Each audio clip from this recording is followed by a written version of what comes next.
Well, welcome to the New This Week episode for October 12th. Got a pretty hefty week, some interesting stuff. We're going to start it off with 007 number 3. And we'll go to 78 miles per hour. Need to speed it up a little if you're in front of me on the highway. This is like a really good book. It's a boom book, so they've been putting out some good quality. It's The Approach number 1. It's a horror-ish book that takes place in a snowed-in airport. Could be interesting. And we've got another miniseries of Chicken Devils, issue number 1. Couldn't get enough of the first one? We've got the second one. And that's not sarcasm. And now we've got the Chilling Adventures of Salem one-shot. Again, it's the month of Halloween, so we're going to get a bunch of one-shot horror comics. And for the kids out there, got a little Beacon Alley Bedtime Jitters. That's right. It's going to be about the monsters in the closet ready to eat you when you fall asleep. Probably not, though. That's just me. We got Dark Spaces number 4. Do a Powerbomb number 5. And another runaway hit, 8 Billion Genies number 1, the 4th printing. Yep, don't say much about this, but L's number 1. Number 3. Yeah, number 3. I don't know. It's late. We got Erratic Recharge number 2.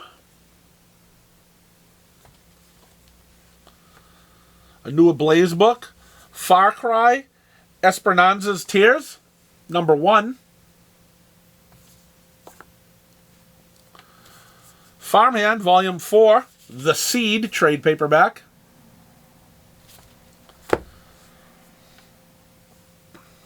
And probably the only book that's worth reading this week. There's some good stuff here. I'm excited about the approach and stuff. But if there could only be one, this would be the book. It's another Reckless book. Follow Me Down by Ed Brubaker. Again, he puts these books out. He puts these hardcover books out, I think, 3 a year. That's more than Lazarus has put out in the last 2 or 3 years. And they do jumbos. Well, we all know it's more than Saga. This guy's a workhorse right here. Puts out quality all the time. This is the book of the week for me.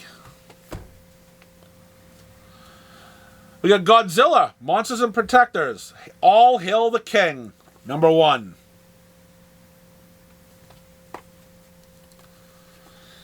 Issue number 1 of Halloween Party. Like I said, that time of year. Another Image number 1, Hitomi number 1.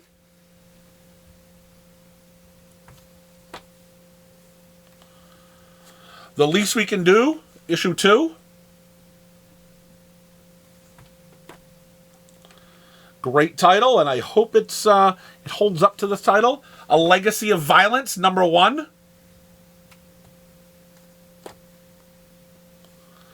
Issue number 2 of Locust, The Ballad of Men. And we've got Tom King's hit right now, Love Everlasting, number 3. And right now, Hell Has Frozen Over, or A Miracle Has Happened. One of the two, whichever way you want to look at it. Masquerade number 2, written by Kevin Smith, came out on time. That's 2 issues, 2 months, on time. It's a 4-issue series. We'll see where this happens. It'll be a miracle if all 4 come out on time, or it'll be the norm if we wait 8 months to a year for the last issue. But it's something to be excited about. It's good to see him writing a book again. Mega Centaurians number 3. One of my favorite movies and shows and little shorts. The Minions Mini Boss.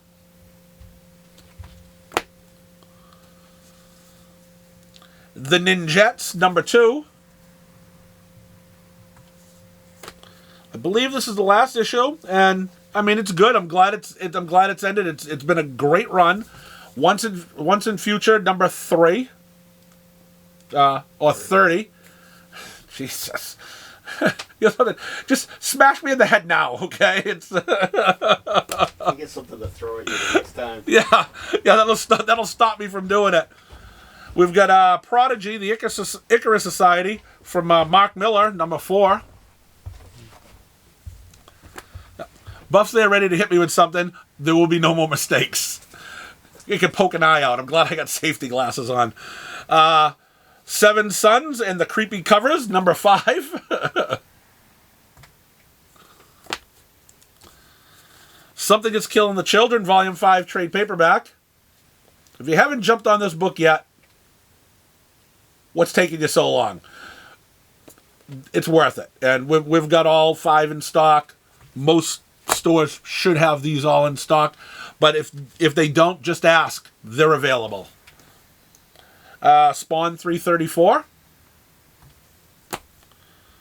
Here's another great book for the kids. Spider-Ham, Hollywood Mayhem. Nice little play on words there, too. Phil Krajewski would love that. But I don't think he watches our show, so. We got Star Trek Lower Decks, number 2. From what I'm told, hilarious book. A lot of fun. Big price tag on it, but well worth it. That's what I'm told. Starhenge, number 4. Buff's looking mean behind the camera right now. I'm really hoping I don't make a mistake. I could get hurt. Teenage Mutant Ninja Turtles, number 133.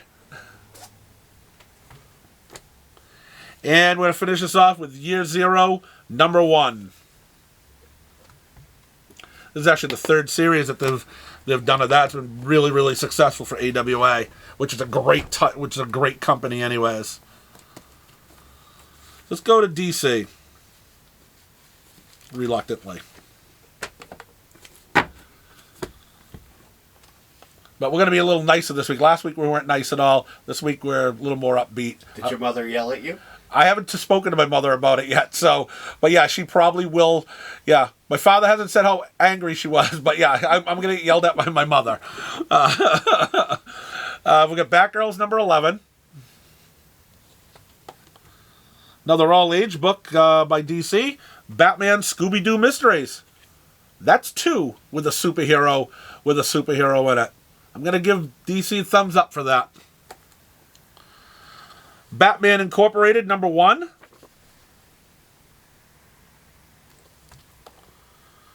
Batman Urban Legends, number 20. And we got some Batman vs. Robin, number 2. Number 1 of this book sold a lot better than I thought it would. So we'll see what brings around with number 2. Hopefully it was a good enough story that people are willing to shell out their extra $5 again for the second issue. Dark Crisis, Worlds Without a Justice League, Green Arrow, number 1. We haven't had a Green Arrow book, Black Canary book in a long time, so this could actually be exciting. But then again, you never know. And we've got The Terrors Through Time, 80-page giant, number 1. It's got some Swamp Thing action in the background there, so we'll see. I like some of these. I like some of these books when they used to do them. You know, you get like 8 stories. If you can get at least 6 out of 8 good, feels like you won. The Flash, the fastest man alive, number 2. He runs fast, but he still gets caught by the cops. That's based on the movie that's coming out too. Good luck. Future State Gotham, number 18.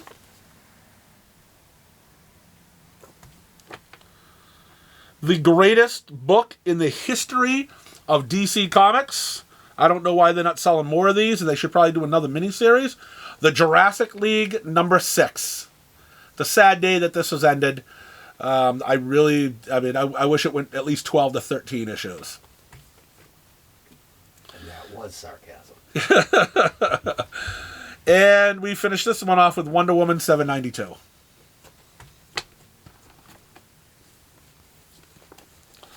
Now we'll move on to Marvel.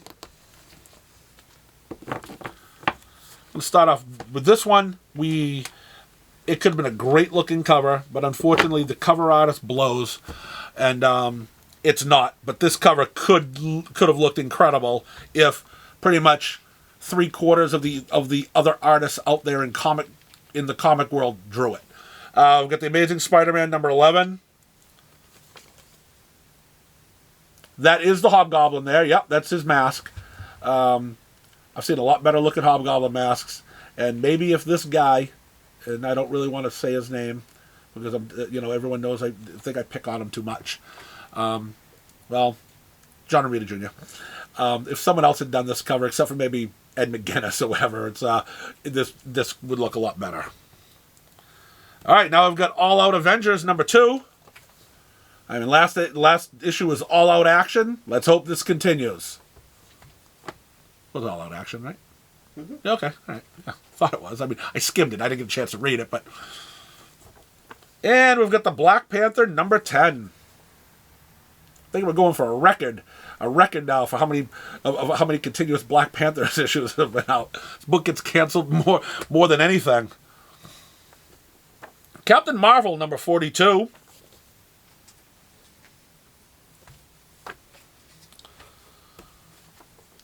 Daredevil number 4. This book just keeps on selling, even after it's been redone. Ooh, now we're getting to some exciting stuff here. We have Death to the Mutants. It's number 3. It's part of that Axe storyline. And hold tight. We have a one-shot for Axe of the Eternals. Yay! This week is so exciting for books. And we can get a big giant cheer here because I believe this is the last issue of Fantastic Four. Fantastic Four 48. It's ending. They're restarting number 1. I stopped reading it because Dan Slott ruined the book. David Pepose, he may have made this book a little better.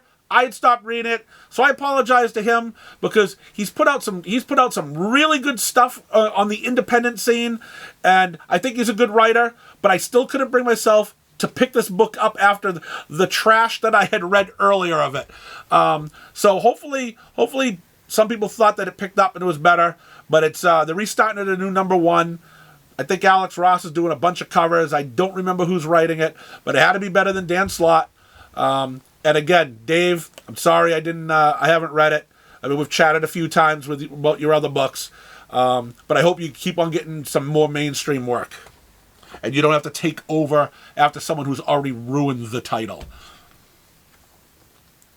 Gambit number 4, Chris Claremont. We just got people who will buy it because of Claremont. The guy still has a name. Don't know how well how the story is, but if his name's on it, people buy it. And Peter David, we got 2 old guys writing books right in a row. Janice Vell, Captain Marvel, number 4. Ghost Rider, number 7. Every cover, I think, of this series so far has looked amazing. And here we go. Another Axe Judgment Day book, Iron Fist, number 1. It's another one-shot. Unfortunately, you're probably not getting any Danny Rand or anything in it, so it's probably not worth reading. Then we've got Legion of X, number 6. Another Judgment Day crossover, but this is actually in the regular series. And this here, for our friend Corey, he is going to be so excited because Namor the Submariner has a miniseries coming out, issue number 1. This is one of his favorite characters. Star Fox used to be the other until last week. We got Punisher War Journal number 1. And And now we're gonna head to we're gonna go into Marvel's Batman. You'll know what I mean in a second. We got Star Wars number 28. Star Wars High Republic number 1. And Star Wars Visions number 1. Hey, if they're putting out good stuff, which some of it is good, there's a few that aren't that great, and it's making you money, then put it out. I don't hear a lot of people complaining. I mean, there's people complaining, oh, there's too many Star Wars books, but no one's complaining, oh, there's too many bad Star Wars books. So if that's what they're doing, and that's what still helps them pay for the $1 billion it cost them to buy Star Wars, more power to you. Venom number 11.